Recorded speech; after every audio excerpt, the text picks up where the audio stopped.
Olá, gente, tudo bem com vocês?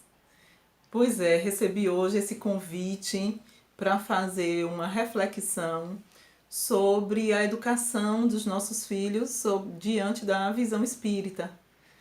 E antes de tudo, nós vamos pedir aos nossos amigos espirituais, aos mentores da casa, aos responsáveis por esse trabalho, que nos orientem, que nos guiem, que nos dê o poder de discernimento, que nos dê a capacidade de transformação, a coragem para fazer aquilo que é necessário fazer. E pedir a Deus, nosso Pai Maior, que abençoe a todos nós, encarnados e desencarnados, necessitados que somos de sua luz. Que assim seja.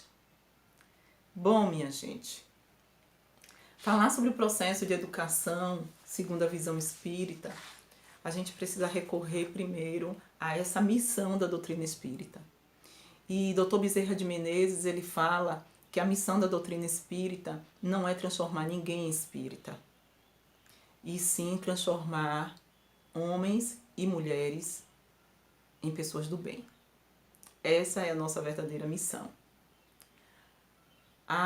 O indivíduo que nos chega, o filho ou nós próprios, somos espíritos.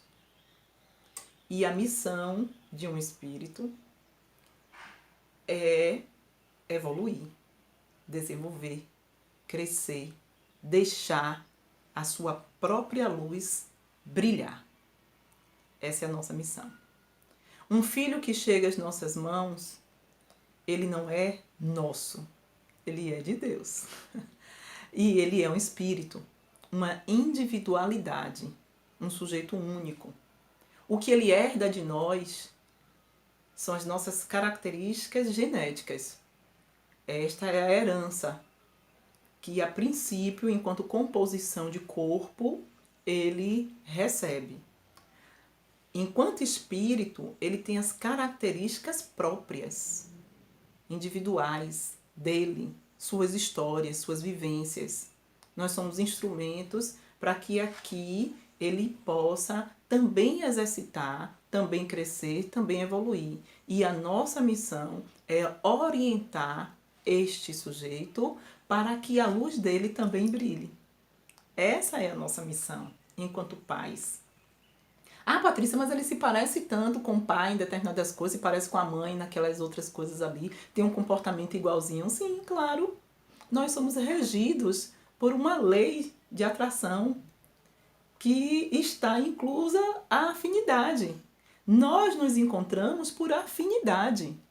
Temos aí, pensamentos e comportamentos comuns que faz com que estas pessoas se encontrem. A regra é essa. Como é que uma família se forma? Essa família ela vai se formar exatamente porque há vínculos. Há vínculos entre essas pessoas. E esses vínculos não necessariamente são de uma afetividade positiva. Claro que as famílias que se organizam, aqueles espíritos que se organizam porque já tem uma relação de afeto positiva, já tem uma relação onde os sentimentos que vibram dentro daquele ambiente são sentimentos de alto valor, então essa família tende a ser harmônica. Se o que une estas pessoas são os vínculos, mas ainda muito pautados em sentimentos de agressividade, da falta de respeito, esta família tende a ser desarmônica. O que é que vai precisar acontecer? Vai precisar acontecer um trabalho interno, primeiro, de autoeducação, de autorreflexão, para depois essa relação ser melhor organizada. E por que tem que ser assim? Porque como a nossa missão individual é deixar a nossa luz brilhar, é fazer a nossa luz brilhar, é fazer com que a gente cresça aos olhos do Pai. Então, chegar até o Pai e fazer essa oferta desse ser que nós estamos querendo oferecer, que em essência é isso, eu não posso ter dentro de mim sentimentos de inveja, de raiva, de mágoa, de destempero. Eu não posso. posso ter esses sentimentos. Então, o próprio Jesus diz, você deixa a sua oferta e vem caminhar junto com esse irmão. Por quê? Porque eu preciso me resolver com ele. Eu só tenho condição de brilhar a minha luz quando eu começo a resolver as minhas pendências afetivas. E é por isso que, normalmente, as pendências afetivas mais necessitadas estão dentro do grupo familiar. É lá que nós vamos precisar aprender a estabelecer um diálogo maduro, um diálogo repleto de boa vontade, para que estes sentimentos, à medida que a gente for avançando, se transformem em sentimentos de alto valor, como amor, como a justiça, né? Como o perdão. Então, para eu chegar a esses níveis de sentimentos, eu preciso aprender a dialogar com estas pessoas. E esse diálogo precisa ser constante. E o lugar onde o diálogo vai ser constante vai ser dentro do seio familiar. Então, me vem como proposta educar um ser. Né? Educar um ser tem como prerrogativa o processo de autoeducação.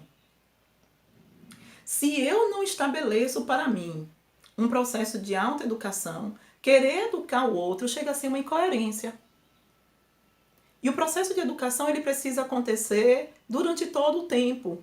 Eu preciso estar preocupado com as minhas condutas, eu preciso estar preocupado com as minhas tomadas de decisão, né, de como eu estou fazendo, se o que eu estou fazendo é o melhor, em que momento eu preciso retomar, refazer, porque são essas reflexões que vão me permitir ser um educador, um mediador, um pai, uma mãe mais maduro e melhor, consequentemente. Agora, o nosso processo de educação, pensando nele, ele está baseado em quê? Ele está baseado, em essência, num sistema de crenças. E quando eu estou falando de crenças, eu não estou falando apenas da crença religiosa. E muito longe disso, inclusive. Não estou entrando aqui no sistema de fé das pessoas. Né? A minha ideia é quais são os valores que me guiam, que me norteiam, que me levam a tomar decisões.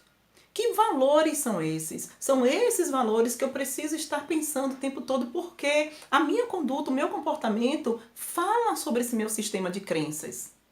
Fala sobre o que eu acredito e o que eu não acredito. Por exemplo, quando a gente recebe uma crítica, alguém vira para mim e me diz, olha, eu acho, Patrícia, que você não se comportou legal naquilo ali. Né? Eu acho que você podia ter revisto e tal. Como é que eu reajo a isso?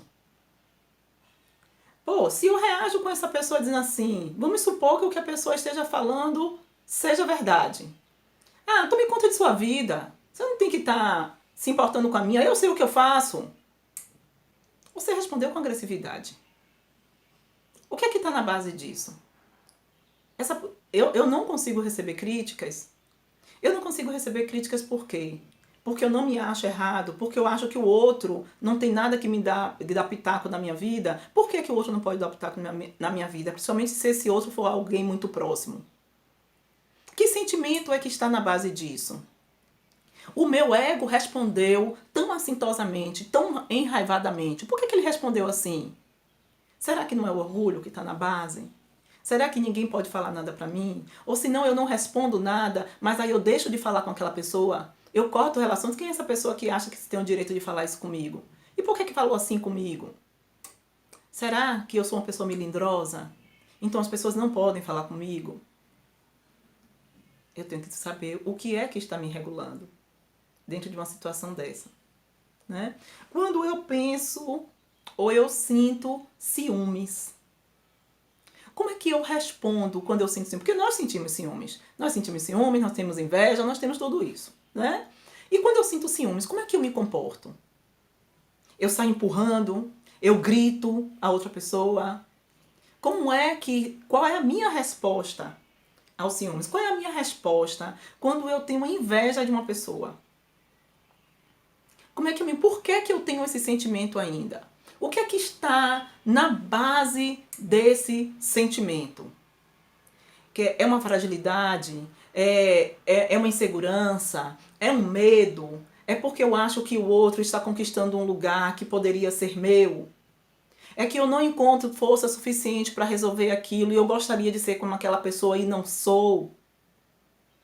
E eu estou olhando então para as minhas potencialidades ou só estou olhando para as minhas fragilidades?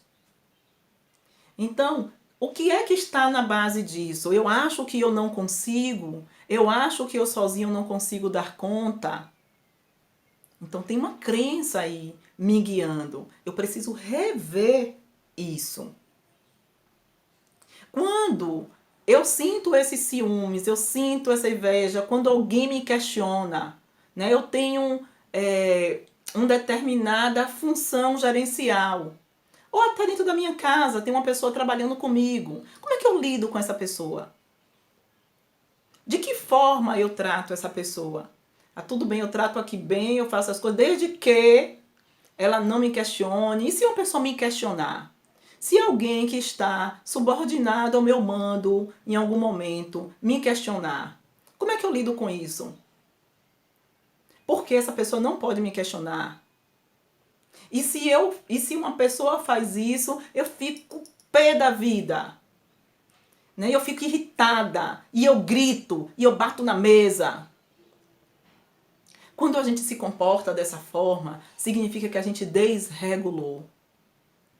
É a nossa capacidade de se regular se desorganizou completamente.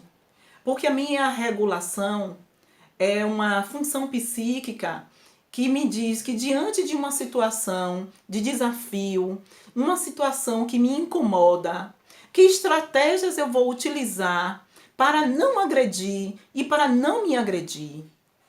Que estratégias eu vou utilizar para me manter dentro de um campo de serenidade. Então, se eu não tenho essa capacidade e aí diante de um conflito eu grito, eu bato, eu saio batendo porta, eu tenho atitudes violentas de alguma forma, é porque existe alguma coisa aí dentro da gente que a gente não está conseguindo organizar. E eu preciso refletir sobre isso. Por que eu me comporto desse jeito? Isso é um processo de autoeducação. E essas minhas condutas, esses meus comportamentos estão baseados em alguma crença que às vezes nem eu percebo. Por isso o processo do autoconhecimento ele é tão importante. Em especial quando a gente entra na fase de educador. Principalmente porque vão existir situações que nossos filhos vão passar que a gente precisa refletir. Por exemplo, se meu filho está na escola e ele é mordido por um outro coleguinha, como é que eu vou me comportar diante disso? Eu posso dizer assim, não, filho meu não vem mordido para casa. Se veio mordido, eu vou mandar morder também. Se apanhou, eu vou mandar bater também. Ótimo, tá certo. Ninguém quer seu filho agredido. Mas será que essa é a melhor maneira? Porque qual é a mensagem, qual é o ensinamento que eu estou dando quando eu digo a um filho que vá lá e desconte também? Eu estou incitando a violência. Eu estou incitando a violência nesse sujeito. Agora, suponha que este filho, um ser reencarnante, já tem uma tendência violenta. Então, eu não estou colaborando para o processo de iluminação dele. Né? Mas eu estou achando que não, como é que a gente vai resolver? Existem 1000 formas. Mas talvez estimular a agressão seja a pior delas. O ser que não gosta de ser questionado. O ser que não gosta de ser questionado precisa pensar bem quando entra nessa função de pai e mãe. Porque se tem uma coisa que vai acontecer, é ele ser questionado. E aí quando o filho questiona, vem algumas crenças nossas. Primeiro, é que pai é pai, mãe é mãe, está acima de tudo. Olha, pai e mãe são autoridades. Sem sombra de dúvida, isso não precisa nem ser questionado. Pai e mãe são autoridades. Agora, não questionar pai e mãe não necessariamente é um desrespeito. Por quê? Porque pai e mãe também é um ser em construção.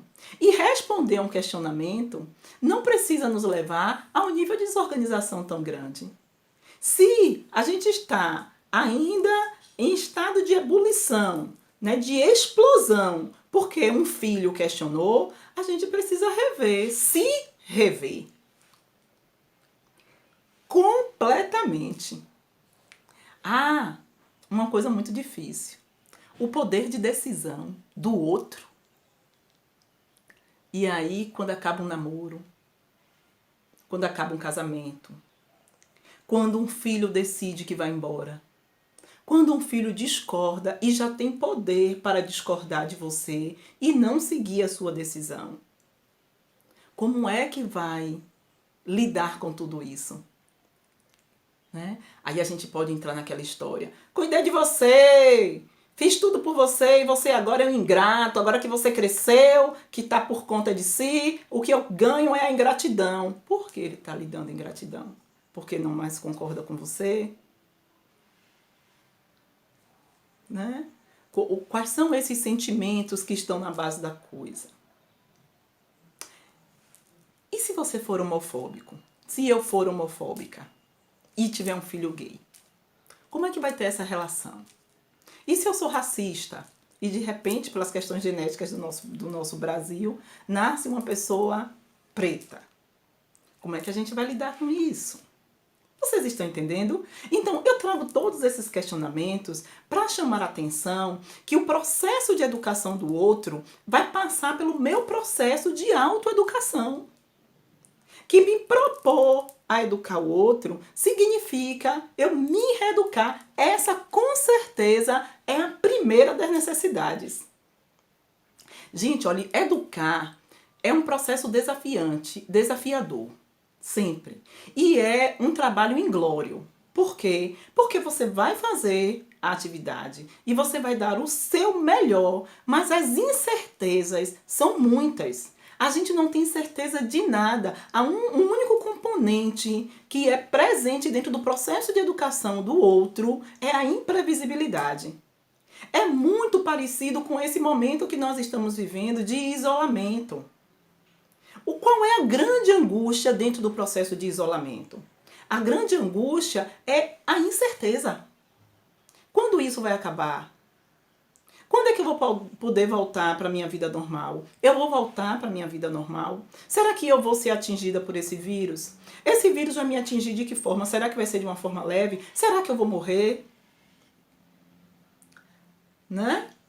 Então, essas incertezas nos levam a um grau de angústia, a um grau de ansiedade muito alto. Então nós estamos vendo muita gente adoecendo, não por conta do vírus, mas por conta dos reflexos da ansiedade. E algumas doenças estão surgindo por reflexo da ansiedade, que é lidar com essa incerteza. Quando nós nos lançamos no papel de pai, de mãe, de orientador, de educador, de mediador, nós estamos entrando num campo de total incerteza. Não é à toa que as pessoas falam, filho não vem com bula. Não vem mesmo. Você não sabe, vai ser uma descoberta constante. E eu vou precisar estar atenta a tudo isso.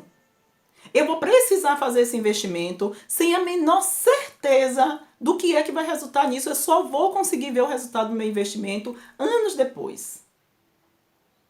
E, portanto, alguns valores vão precisar nos guiar dentro desse processo de educação.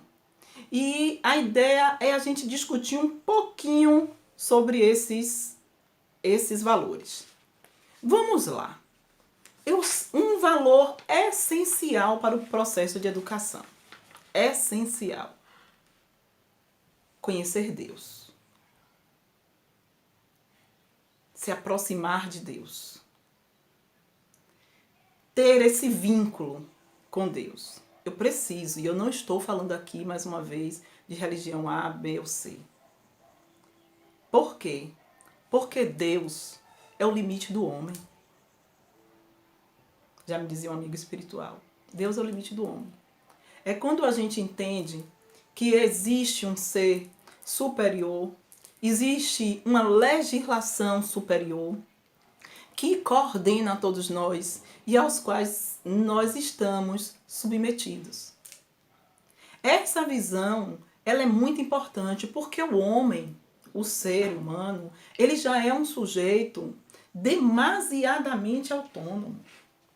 O ser humano se comporta dentro do processo, do ambiente natural, da natureza em que a gente está, como um ser acima dos outros. Ele se acha mais importante do que o reino mineral, do que o reino animal, né? Do que o reino vegetal. Então, ele extrapola o uso desses recursos, porque nada dá limite a ele. Né? Então, ele pode usar, utilizar e abusar desses recursos. Quando a gente passa a ter uma consciência de que existe sim uma legislação acima de nós começamos a entender essa legislação, os valores que permeiam isso, a gente começa a entender que a nossa ação tem limite. Sim, a minha escolha é livre, mas a colheita é obrigatória. E isso dá uma limitada também na gente. Né? Dizer assim, eu não posso tudo. Eu preciso respeitar o espaço do outro. Eu preciso entender que eu só posso ir até aqui. Eu preciso entender que sim, as reencarnações existem e que o resultado do que eu vou viver amanhã vai depender do que eu estou fazendo hoje. Eu sou responsável sim pela minha construção e eu preciso ter esse senso de responsabilidade. Quando eu tenho o entendimento dessa legislação, e isso precisa ser apresentado aos nossos filhos, diante da crença que cada um aí, da religião que cada um defender, né? No caso, nós estamos dentro da doutrina espírita e os valores que nos permeiam, né? Que nos transpassam, são esses valores que a gente precisa conversar e precisam ser estabelecidos dentro da nossa família. Né? Deus existe uma legislação divina e nós precisamos aprender a respeitar essa legislação divina. Dentro ainda e descendendo desse ponto, esse é o ponto primais, nós vamos começar a entender que respeito não se negocia. Não há negociação. Respeito é um valor. É um valor imprescindível para a autoiluminação e para conviver em sociedade. Então, eu estou falando do respeito pelo outro e eu estou falando do autorrespeito. As brincadeirinhas que às vezes são muito estimuladas, né? Com a dor do outro, com a deficiência do outro, com um jeito diferente do outro ser. E isso não pode. A gente não pode achar engraçado o filho que vem falar, mãe, meu coleguinha fez isso, e aí é porque ele anda assim, é porque ele anda assado, ele caiu, eu ri, peraí. Precisamos parar para conversar. Precisamos abrir um diálogo sobre isso. Né? Ah, porque ele é preto, porque ele é amarelo, porque ele puxa da perna, porque tem um olho grande, porque é gordo, porque é magro demais, porque usa aparelho, sabe? Essas coisas que são bem próprias ao bullying. Então, elas todas nascem porque o valor respeito ainda não está sendo bem trabalhado e nós precisamos trabalhar isso. Respeito é direito. Ah, mas eu também preciso aprender a me respeitar. Eu também preciso aprender a dizer ao outro não quando o outro está extrapolando o limite dele. Porque não existe respeitar o outro sem se respeitar. Então, se está brincando, está com um coleguinha, está brincando, e a coleguinha, o coleguinha, está desfazendo, porque o seu celular é feio, porque sua mochila é isso, porque você dança toda desengonçada. Epa, pode parar. Pode parar. Eu não aceito que você fale isso comigo. E eu estou ensinando meu filho um comportamento que vai valer para a vida toda. Porque se ele aceita, se ele baixa a cabeça também, as investidas negativas que os outros fazem em relação a ele, eu estou dizendo a ele que é para aceitar isso a vida inteira e não se imponha. Não ultrapasse o limite em relação a mim também. Porque todo esse processo de valores precisa ser em relação ao outro, mas precisa ser primeiro em relação a mim. A verdade é a base A verdade precisa ser trabalhada, precisa ser conhecida. Ela é inegociável. Sim, ela é inegociável. E nós precisamos ensinar nossos filhos a falarem a verdade. Mas nós precisamos ter cuidado no ensino da verdade.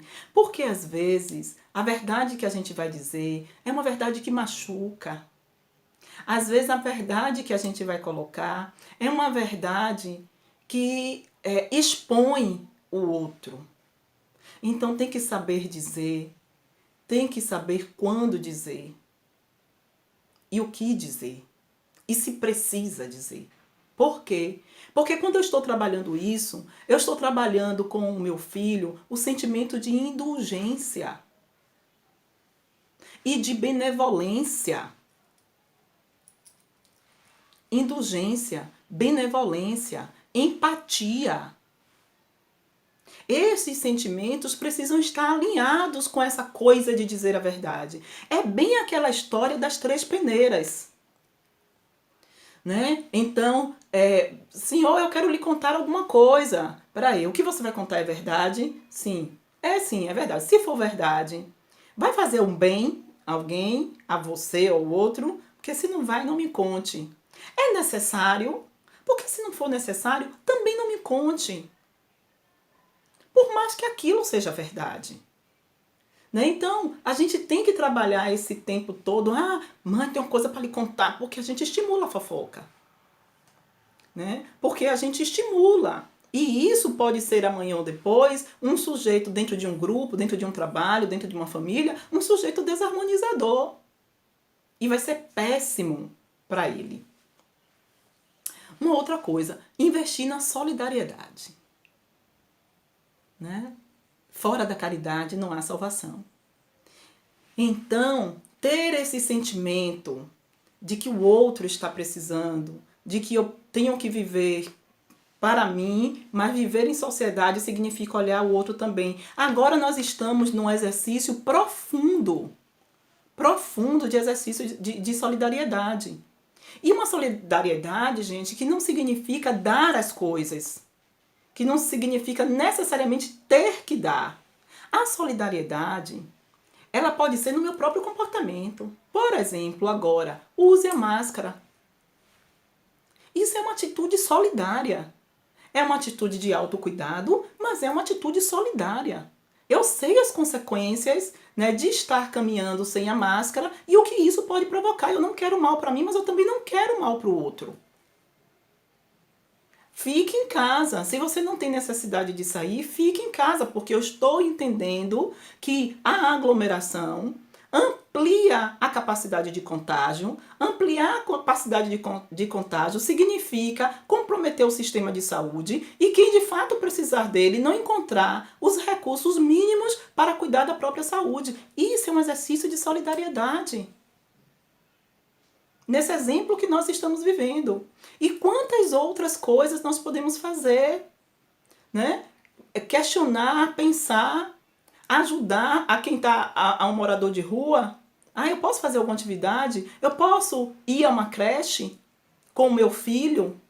Que atitudes eu posso ter e eu posso fazer que vão estimular nesse meu filho esse sentimento de, ó, eu preciso ver o lugar do outro também. Uma coisa muito importante.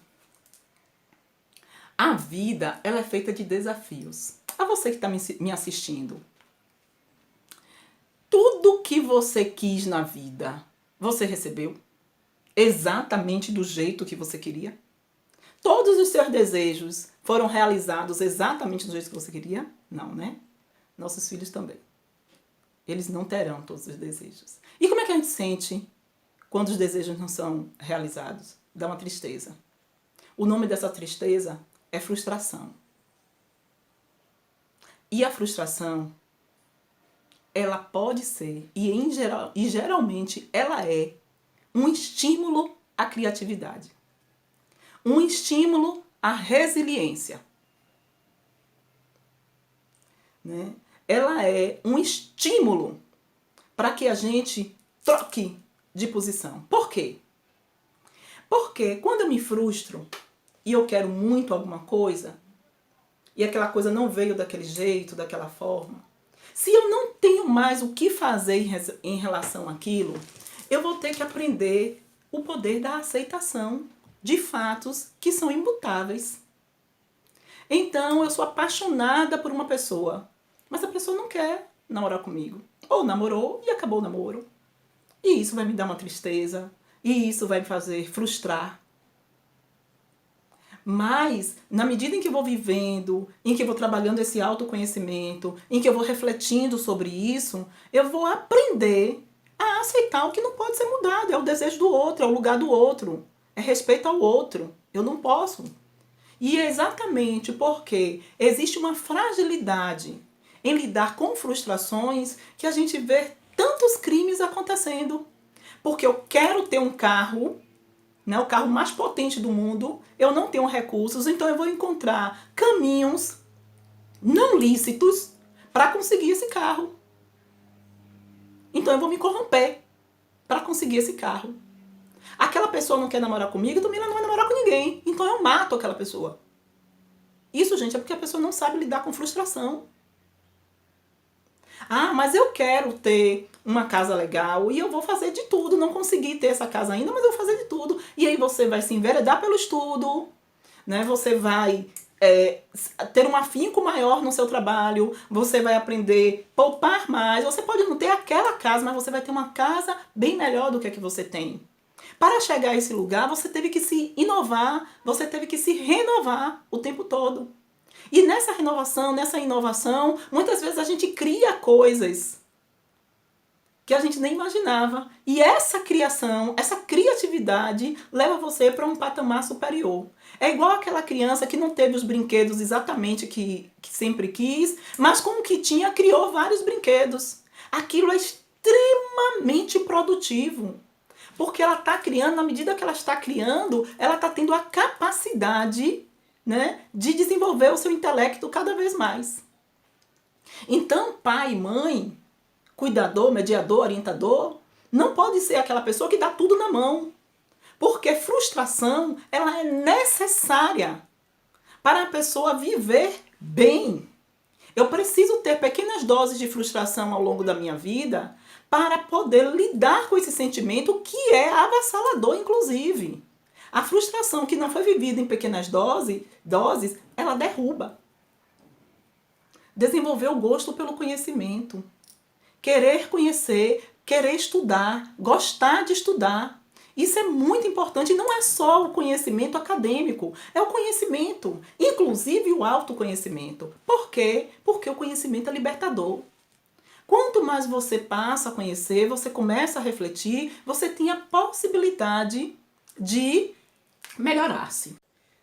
Não estimule a culpa. Não estimule a culpa no seu filho. Por quê?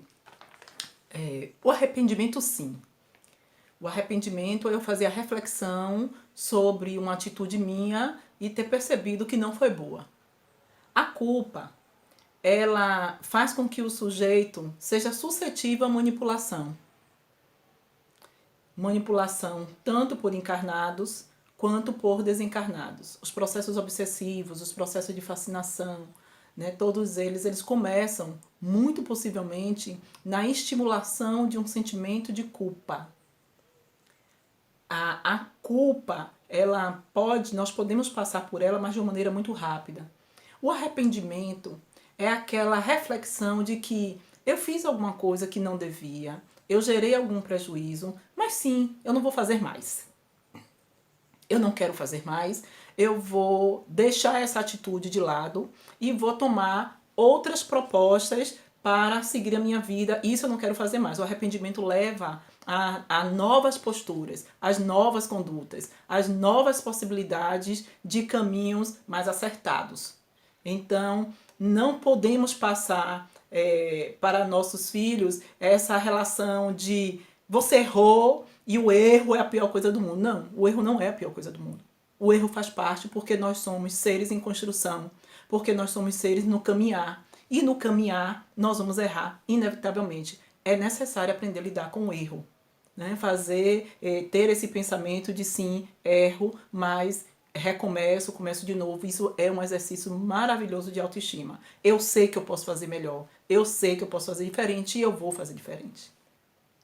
Mais uma coisa, gente, abrir o diálogo. Aprender a se comunicar. A proposta de diálogo, né, da gente conversar com o outro, passa por duas coisas. Uma, eu falar o que eu penso, eu colocar as minhas ideias, colocar as minhas vontades, e a outra é a escuta.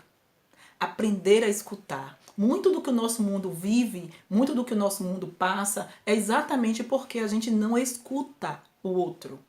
A gente não para perceber as razões do outro.